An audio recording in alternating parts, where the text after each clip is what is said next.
Okay, so we're into our final chapter of emerging adulthood, and we're going to be talking about psychosocial development.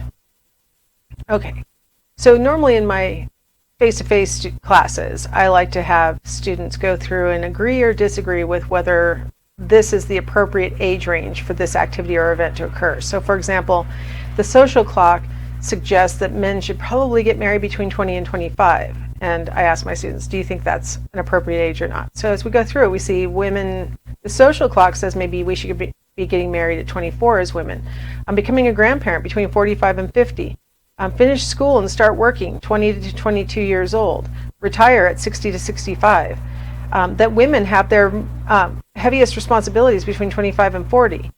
Men accomplish the most between 40 and 50, and that women accomplish the most between 35 and 45.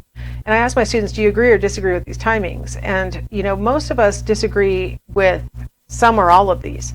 That a lot of these seem to be maybe goals or ideas that we think we're supposed to meet, that maybe we feel some pressure that we should be doing this.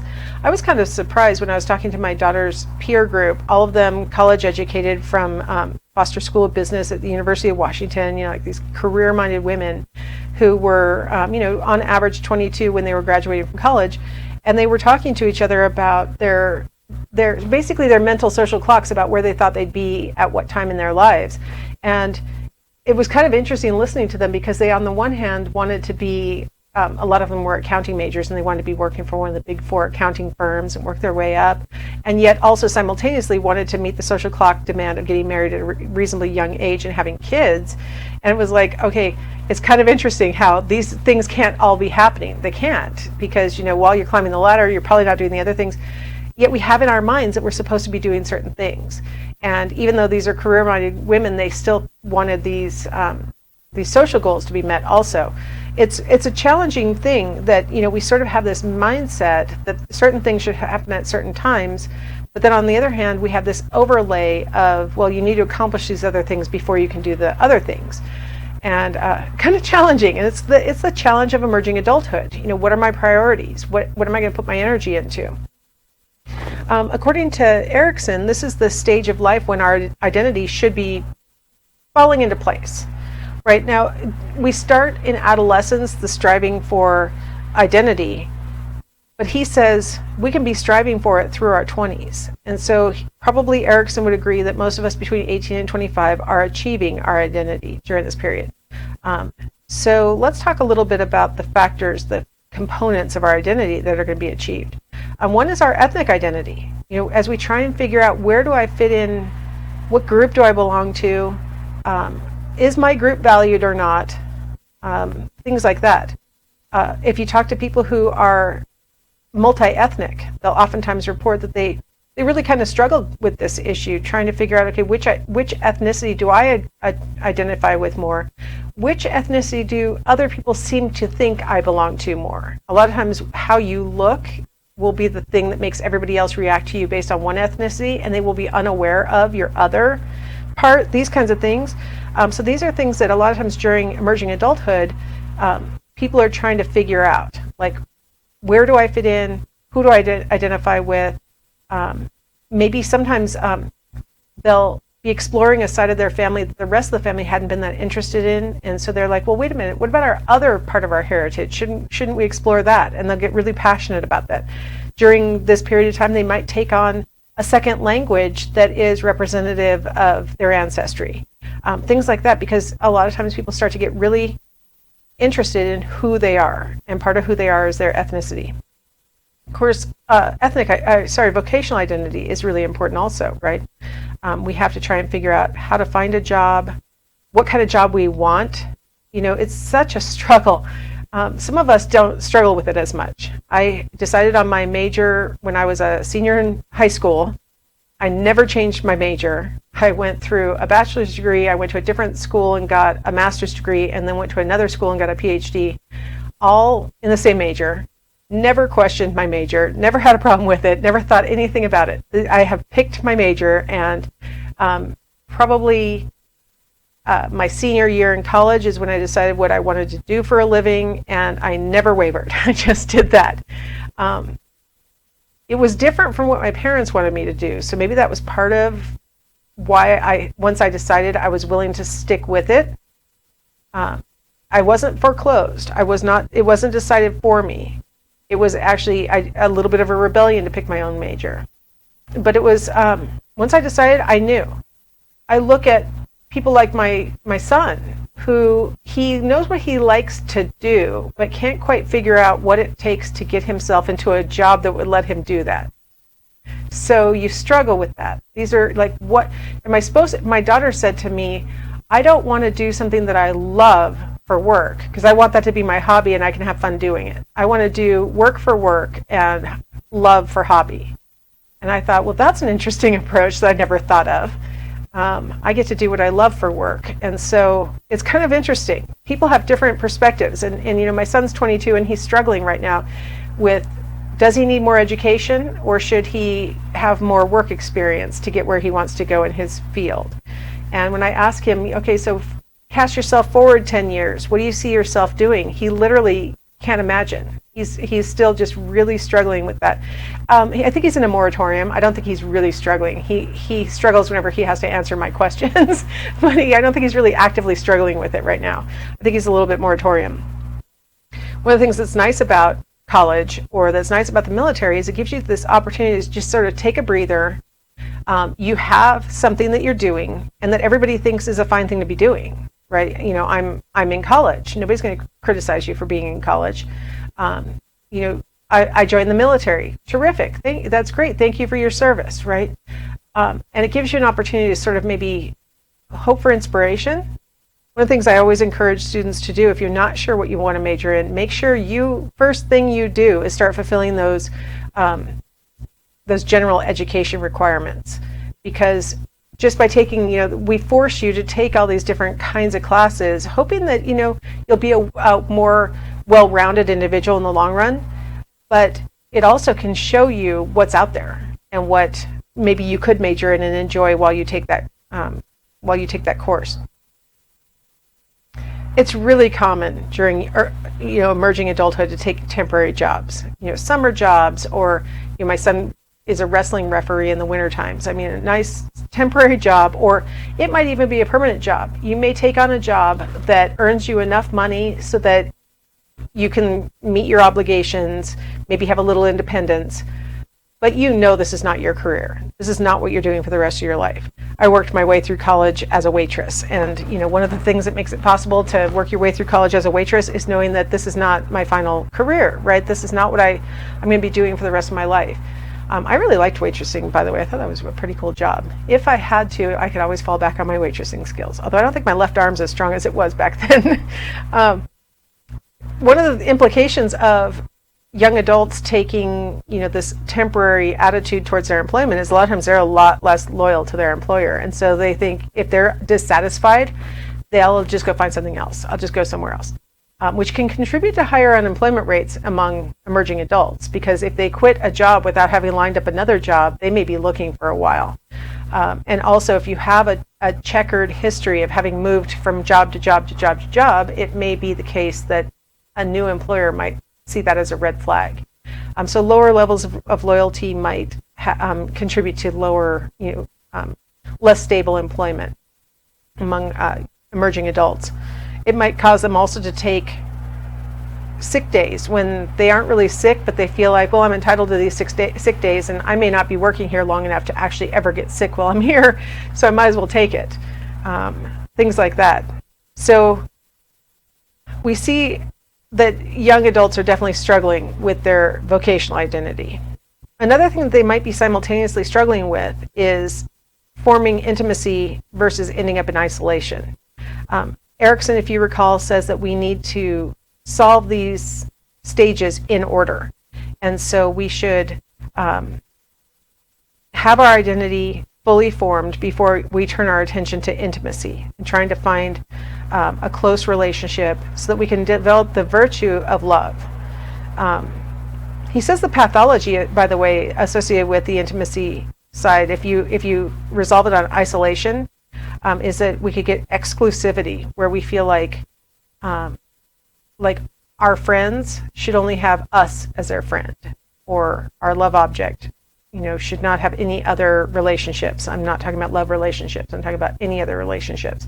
So you could end up with jealousy, anxiety, or maybe just loneliness because you're having difficulty forming close relationships with anyone. It turns out that friendship is the biggest, most supportive network of all of adulthood in this age bracket. 18 to 25-year-olds tend to have more friends, more supportive friends than they're going to have later in adulthood. As we start to move on to the next phases of our life, and some of us start having kids or not, some of us are climbing the corporate ladder or not, some of us are getting married or not, like these things start to sort out our friends. And so people who aren't in the same phase of life oftentimes lose touch and things like that. During emerging adulthood, a lot of people are on the same page, and so they experience a lot of support. There are some gender differences. Male friends tend to gravitate towards each other because of shared activities, doing favors for each other. One of us has expertise that the other one needs, things like that. Whereas female friends tend to form based on, I need somebody to share my secrets and my thoughts with, who won't judge me and who will provide me with support. And then also, we trade favors between female friends also. So gender differences, oftentimes, females sometimes think that males have less deep relationships because it, from the outside, looks to females like male friendships are based on superficial things like, well, we both like to play basketball or something like that. But what females don't recognize about male friendships is that there's a certain level of commitment that males make to each other. If I've done a favor for you, I expect you to do something back. If we've shared an activity together, we oftentimes will revisit that shared activity and we'll say, remember that time that we were rock climbing in Yosemite and you thought I had tied off the knot and I thought you had tied off the knot. And so when we realized that knot hadn't been tied, we both were like, oh my gosh, our lives flashed before our eyes. Having shared those kinds of events brings friends closer together, male friends closer together. So while males may not sit around saying things like, it really hurt my feelings when you didn't take my call, or let's sit here and vent about things that nothing can be done, let's just vent about it. Males may not do that as much as females do, but they share deeper relationships than a lot of times females think. Males oftentimes think that females have shallow relationships because all they do is talk about things, they talk about their friends behind their backs, other things that males think, that doesn't seem very friend-like. But it's a different style. The two sexes on average have different styles for relating to their friends. Now, speaking of friends, let's talk a little bit about Sternberg's triangular theory of love. Sternberg is an interesting case because if you recall back from childhood, we talked about his triarchic theory of intelligence, the idea that there are three components to intelligence. After his divorce, he developed a theory, a triangular theory of love, where he thinks there are three components to love. So he seems to have a three thing. So one component of love would be intimacy. The next component could be passion, and then the third component would be commitment. And you can have towards an individual, you could have any combination of these components present. So for example, if all you have towards somebody is intimacy, he would call that liking. So this is what you might feel towards your friends, where you tell them things about yourself, you share time together, you share activities together, and you enjoy being with that person. That would be liking. If all you have is passion, he would call that infatuation. So you don't really know the person, you don't really spend any time with the person, you absolutely have no commitment to the person, but you just feel very passionately towards them. I always like to think of, teenagers and how they feel about One Direction or something like that. It's an infatuation. They think that if only those guys knew them, they'd want to marry them or something, but that's, it's just passion. There's no knowledge, there's no commitment. Commitment by itself is what Sternberg calls empty love, and he thought you could enter it two different directions. One way, if any of you ever watch Married at First Sight, that would be an example of an arranged marriage where you don't know the person at all and you haven't got passion for them because you don't know them at all, but you get married through this arrangement. And this is common around the world for people to enter into marriages through matchmakers or family connections or things like that, and they really don't know who they're marrying. So they make the commitment first and they start with empty love, and then the idea is that the other two things will grow. The other way to enter empty love is to have had all the other components present, and then they wane for whatever reason. And so now you're still married and all you're left with is a commitment, and you've lost your passion, and you've lost your intimacy. So there are different ways to enter into empty love. Okay, so let's start mixing them together. So if you mix intimacy and passion, Sternberg called that romantic love. It's the kind of thing that, a lot of times when you're dating, you feel towards the person who you're dating, and you just want to talk to them all the time and just know everything there is about them, and you really don't want to spend any time apart because they're just so interesting and so exciting, and I love everything about them. And then passion is there too. So you're just, feel all those, passionate thoughts and all those feelings, and it's all tied together into romantic love. Companionate love is where you really know the person and you have a strong commitment to the person. And again, you could be in companionate love if you're married to somebody who you used to share passion with, but maybe you've aged together and whatever, and you still are very intimate, but the passion's not necessarily there. He would call that companionate love. As a female, I would like to add that a lot of times this is what we feel towards our female friends. We have companionate love for them, where we really feel like we know them, and we've made a declarative commitment. Now, we're not married to them, but we may say to all of our other friends, that's my best friend. Out of all the people that I'm friends with, this is my best friend. And so there's this sort of public declaration component oftentimes present in female friendships that maybe might make them in companionate love. The last two-type combination would be passion plus commitment, and that is what Sternberg called fatuous love. So maybe you met on a whirlwind weekend in Vegas and decided impetuously, you guys were so passionate for each other, so you decided, what, let's just get married. I can't imagine a more perfect person than you, and you whirlwind get married. And of course, the assumption in that case in the members would be, well, we're going to get to know each other, and of course we'll grow and we'll get intimate. But sometimes that doesn't happen. So, and then of course the other way to be in fatuous love is to have had all three components present, and then maybe the intimacy is waning. Maybe the person's sort of out of town a lot or whatever, but you still maintain your passion. The combination of all three is what Sternberg called consummate love. So all three components are present. You have intimacy, passion, and commitment. He said that this is what a lot of people feel on their wedding day, right? Here in the U.S., when you marry for love, you take your romantic love and you move it into consummate love by forming this commitment in front of everybody. So a lot of times people think, and they lived happily ever after is the end. And what Sternberg mentioned is that when couples start out with consummate love, they forget that you really have to tend consummate love. You have to work on passion, and you have to work on intimacy to make sure that those things stay present. He felt like that's what happened in his marriage, is that he didn't tend to the intimacy. His wife cried out for it and told him, I feel like I don't even know you anymore. We hardly ever have time to talk. And he felt like, well, we still have sex and I don't understand, what you're talking about. He didn't realize that she needed his undivided attention sometimes. He was an up-and-coming intelligence researcher at Harvard University, flying around the world, delivering talks on his new model of intelligence. And he really wasn't tuned in to the fact that for her, intimacy meant he really knows her and cares about her feelings, and that she knows him, and that they're connected emotionally. And he thought, as long as we're connecting physically and passionately, then everything's fine. So now he's realized you really have to tend to all three of the components to keep them present. Intimacy. Speaking of that. Now, see, intimacy, now I switched sides. So Sternberg used the word intimacy to talk about emotional stuff, and then I switched on my next slide to calling intimacy pretty much physical passion, right? Intimate physical activities. Hookups are really common during this period of 18 to 25. Hookups, the assumption is that both members know that this is just temporary, that we're just having a hookup. One of my colleagues does research on friends with benefits relationships, and the idea that we know that this isn't going anywhere is the underlying premise of the hookup or the friends with benefits. Of course, the assumption is we both know that this isn't going anywhere. It's possible that one person is expecting one thing and the other person's expecting the other thing, and there can be some seriously hurt feelings that come from hookups. Dating.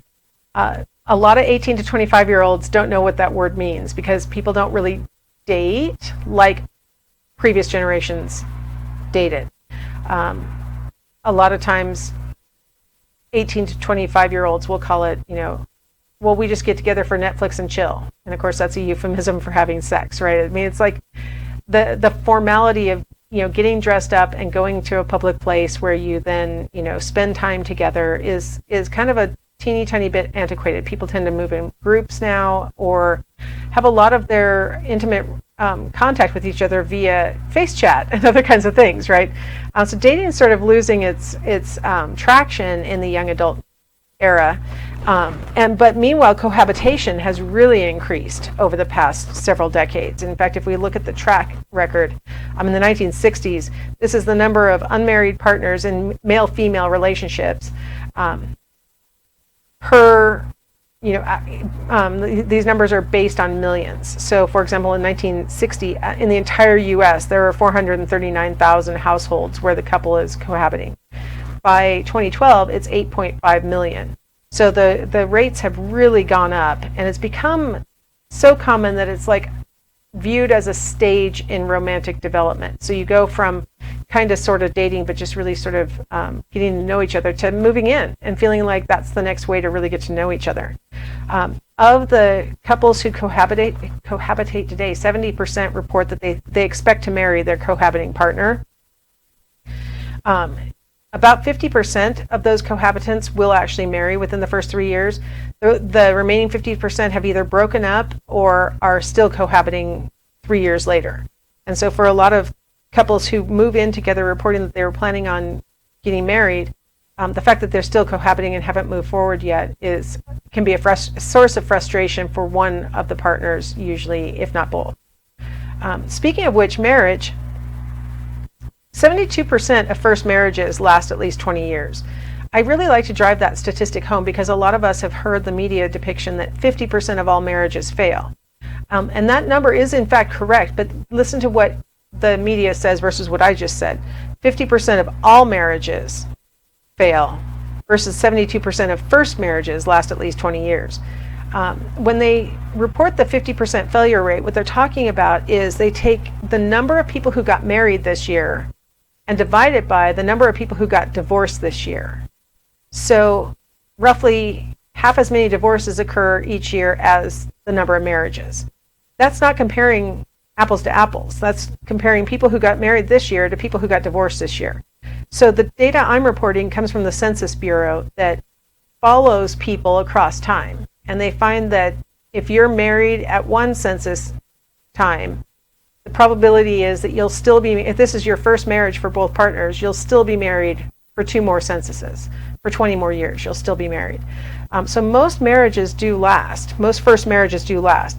We can also attribute part of the disparity between the media report of divorce rates versus what I'm saying to the fact that the media that divorce rate includes all marriages. So it could be the second or subsequent marriage for people. And second and subsequent marriages are always less stable than first marriages are. They bring with them more baggage, more willingness. Once you've divorced once, you're more willing to divorce again, things like that. Now here's the interesting thing. As cohabitation increases, emerging adults are reporting that they're entering into cohabitation to find out if this person's really right for them. And they think that cohabitation will give them a window into the possible future of living with this person. But what turns out to be the case is of those couples who do end up marrying each other, their marriages are less stable. In fact, they have a 10% higher probability of divorcing than couples who don't cohabit beforehand. And there are a number of different explanations for why this happens, but I'll just kind of go over some of them.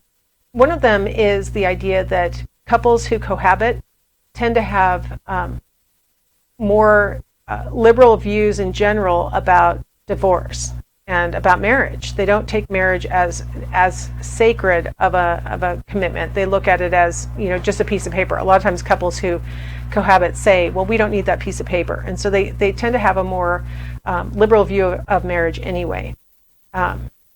So when things start to not go right, they're more willing to see divorce as an option than couples who didn't live together beforehand. Also, there's the idea that if you cohabit before marriage, you may be setting up certain expectations of how this relationship is going to go. And what they find is while cohabiting, men tend to do more housework than they will do later on once they get married. And women tend to have sex more frequently than they will do later on once they're married. And cohabiting couples oftentimes will attribute the change to the fact that they got married, like the act of getting married, or you were faking it the whole time, or other things. And now that we're married, everything's changed. But they forget that a lot of times couples get married because they're ready to move to the next stage of adulthood. And one of the big things that happens in the next stage of adulthood is having children. And adding children to a relationship is really super stressful no matter what. And a division of labor oftentimes emerges. And so whereas husbands who are boyfriends who used to help with the laundry and other things around the house, once they become husbands and fathers, may not help with the inside stuff as much as they used to, because now they feel like their job is to be the breadwinner, or they feel like their job is to take care of the exterior stuff. So they're mowing the lawn, or they're taking care of the car, or they're doing things like that. The division of labor emerges out of necessity, because now we can't be duplicating each other's chores. We need to divide this up because we have this other little human that we're taking care of. So the stressors of adulthood may necessitate divisions of labor that the couples may feel like aren't fair. The stressors of adulthood may undermine sexual activity, and that may feel like, well, ever since we got married, we're not having sex as frequently, but it might have more to do with ever since we became parents, we've been having sex less frequently. So a lot of these changes get blamed on the marriage by people who cohabitated first, whereas people who didn't cohabitate say, wow, ever since we had kids, and they realize that it's a life stage and that things might change. Another factor that they've noticed in cohabiting couples is that on average they have poorer communication skills with each other than married couples do. And it may be that cohabitation causes like habits that people get into as far as communicating that aren't healthy or helpful. Or it's possible that people with poorer communication styles are more likely to enter into cohabitation situations. It's not clear. We don't know. All we know is that there are these factors that may help to explain why cohabiting is not necessarily a good training ground for determining whether this person is a good match for marriage.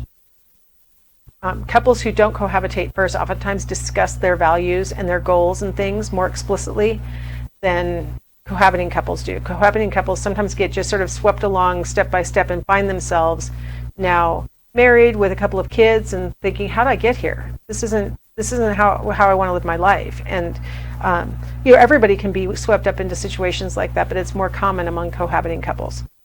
So those things might explain some of the differences. When we talk about marriage, we look at how it's changed over time, and we see the average age having gone down initially. It was at its lowest rate between 1980 and 1994, and then it's gone back up again for women and for men. We see the average age of first-time mothers having changed across time, dropping down to its lowest in the 1980 to 1994 period. And then average life expectancy going up and up and up. We're seeing that couples are having fewer children over their lifespan, and so that might be contributing to the longer average life expectancy. But people are living longer, and so if they were to get married as young, they're going to be married longer. And so kind of we're delaying onset of a lot of things because we know that lifespan's going up, and so we have time, and we could make these decisions later. Let's look at some of the factors that go into successful long-term relationships. Being homogamous. What that means is that we match on basic values and on basic characteristics. And what is basic to one person is superficial to somebody else. And so it really is whatever matters to you, the things that are important, you'll tend to match on. So for some couples, for example, they absolutely could not marry somebody of the other political party, right? Something like that. Others, it's race or age or religion. These factors are basic values, basic characteristics that people might value. And when you match on the things that you value, the relationship tends to be more successful. Communication patterns. Being affirming and actively listening when your partner speaks is the kind of thing that can really lead to successful long-term relationships. If you display the 4 horses of the apocalypse, according to John Gottman, where you stonewall, I don't want to hear what you have to say, talk to the hand, that kind of thing. Contempt, you roll your eyes, or you let out a big, here we go again, kind of sigh. That's contempt. Criticism, you always do this. You never care about what I think about you, blah, blah, that kind of criticism and or defensiveness. Well, I don't know why you're picking on me. You have to blame also, that kind of defensiveness. These kinds of 4 horses can lead to marital instability. John Gottman discovered that, couples who had successful marriages got into arguments and had difficulties, but the way that they discussed their issues were less likely to contain these 4 horses of the apocalypse and more likely to include active listening, considering their partner's perspective, sharing a joke in the middle of an argument. Things like that tend to be associated with successful long-term relationships.